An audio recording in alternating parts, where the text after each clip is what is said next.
আল্লাহ রাব্বুল আলামিন বলেছেন, তোমরা আমার নিকট দোয়া করো, আমি তোমাদের দোয়া কবুল করব। তোমরা আমার নিকট চাও, আমি তোমাদের চাওয়া পূরণ করব।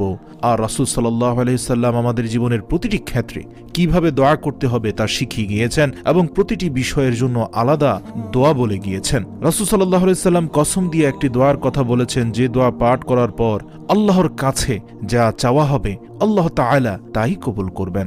এ সম্পর্কে হযরত আনাস ইবনে মালিক রাদিয়াল্লাহু তাআলা আনহু বলেন, আমরা রাসূল সাল্লাল্লাহু আলাইহি ওয়াসাল্লামের পাশে একদা বসা ছিলাম। এরই পাশে এক ব্যক্তি দাঁড়িয়ে নামাজ পড়ছিল। সে রুকু করল, সিজদা করল, তারপর শেষ বৈঠকে আত্তাহিয়াতু এর পরে এই দোয়াটি পড়ল। দোয়াটি হচ্ছে, আল্লাহুম্মা ইন্নী আসআলুকা বিআন্না লাকাল হামদা লা ইলাহা ইল্লা আনতা المنان بديع السماوات والأرض يا ذا الجلال